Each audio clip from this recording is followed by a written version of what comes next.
Sebuah benda dapat bergerak karena diberikan gaya. Gaya yang diberikan dapat berupa gaya otot, gaya pegas, gaya gesek, maupun gaya mesin. Nah, konsep gaya ini terdapat pada hukum Newton 1, 2, dan 3. Seperti apa hukum tersebut? Yuk langsung kita bahas. Hukum Newton 1 berbunyi, jika resultan gaya pada suatu benda sama dengan 0, maka benda yang diam akan tetap diam, dan benda yang bergerak akan tetap bergerak, dengan kecepatan tetap selama tidak ada gaya luar dan mengenainya. Berdasarkan hukum ini, dapat kita ketahui bahwa suatu benda cenderung untuk mempertahankan keadaannya. Benda yang diam akan cenderung untuk tetap diam, dan benda yang bergerak akan cenderung untuk tetap bergerak. Oleh karena itu, hukum Newton 1 juga disebut sebagai hukum kelembaban atau hukum inersia. Hukum kelembaban atau hukum Newton 1 dirumuskan dengan sigma F sama dengan 0.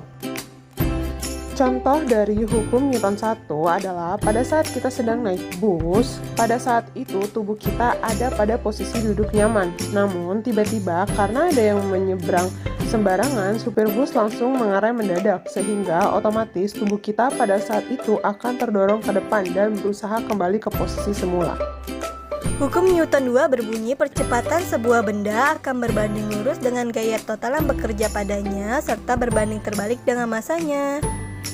Arah percepatan akan sama dengan arah gaya total yang bekerja padanya. Gaya benda menjadi semakin besar ketika mendapatkan dorongan gaya searah laju arah benda tersebut.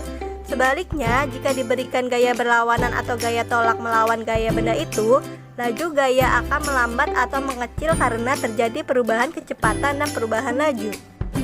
Besar kecilnya perlambatan atau percepatan yang diberikan pada benda maka mempengaruhi arah gerak benda.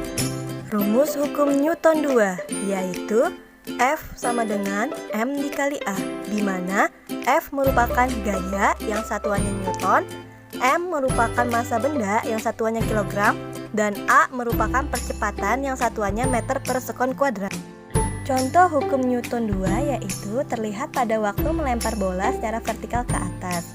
Awalnya bola melaju konstan ke atas, lalu melambat dan berhenti akibat adanya gaya gravitasi. Bola tersebut selanjutnya turun ke bumi dengan kecepatan dari massa bola ditambah gaya gravitasi yang mempercepatnya. Hukum Newton 3, jika benda pertama mengerjakan gaya pada benda kedua, maka benda kedua akan mengerjakan gaya yang besarnya sama, tetapi arahnya berlawanan. Dari hukum ini diketahui bahwa untuk setiap aksi mengakibatkan munculnya reaksi atau bisa dikatakan adanya sebuah sebab dan akibat. Pemberian gaya sebab menghasilkan gaya akibat.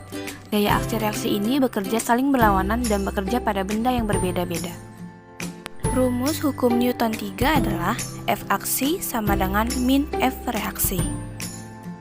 Contoh penerapan hukum 3 Newton dalam kehidupan sehari-hari bisa kita lihat saat kita memukul paku menggunakan palu. Palu adalah gaya aksi, sementara gaya dari paku merupakan gaya reaksi dari pemukulan melalui palu. Nah, teman-teman, konsep gaya dalam ilmu biologi bisa kita lihat pada gaya otot.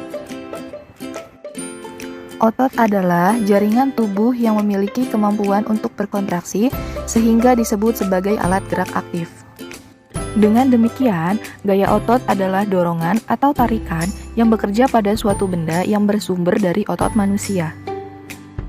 Gaya ini timbul dari adanya koordinasi antara struktur otot dengan rangka tubuh. Lalu, apa saja manfaat gaya otot yang kita lakukan dalam kehidupan sehari-hari? Gaya otot ini bermanfaat untuk mempertahankan postur tubuh, melatih tubuh, melakukan suatu pekerjaan, memindahkan benda, menggerakkan tubuh, dan masih banyak lagi.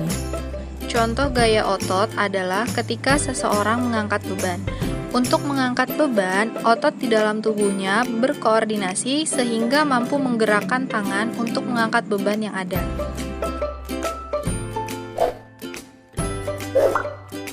Nah teman-teman, dalam ilmu kimia, konsep gaya dapat kita lihat pada gaya antar molekul.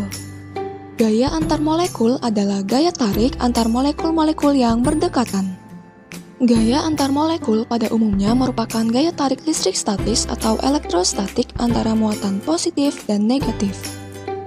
Gaya antar molekul ini dibedakan menjadi 3 jenis yaitu Gaya van der Waals ikatan hidrogen, dan gaya London. Gaya van der Waals adalah gaya tarik elektrostatis pada molekul polar. Molekul polar ini memiliki ujung-ujung yang muatannya berlawanan. Ketika dikumpulkan, maka molekul polar akan membentuk formasi sedemikian rupa sehingga ujung yang bermuatan positif akan berdekatan dengan ujung yang bermuatan negatif dari molekul lain. Namun, formasi ini tidak tetap. Kenapa? Karena sebenarnya molekul selalu bergerak dan bertumbukan. Sedangkan ikatan hidrogen adalah ikatan yang terjadi antara atom hidrogen dengan atom nitrogen, oksigen, atau fluor. Sementara gaya London adalah gaya tarik elektrostatis pada molekul nonpolar. Molekul nonpolar ini seharusnya tidak mempunyai kutub atau polar. Namun, karena adanya pergerakan elektron mengelilingi molekul, maka ada saat-saat tertentu di mana elektron akan berkumpul di salah satu ujung atau tepi molekul, sementara di tepi yang lain elektronnya kosong. Hal inilah yang membuat molekul tersebut tiba-tiba memiliki kutub atau dipol yang disebut dengan kutub sesaat atau dipol sesaat. Munculnya kutub ini akan menginduksi kutub di sebelahnya. Namun, ketika elektron bergerak lagi, maka kutub atau dipol ini akan hilang kembali.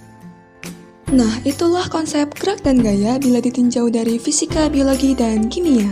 Demikian video kali ini, kurang lebihnya mohon maaf. Semoga video ini bermanfaat dan terima kasih.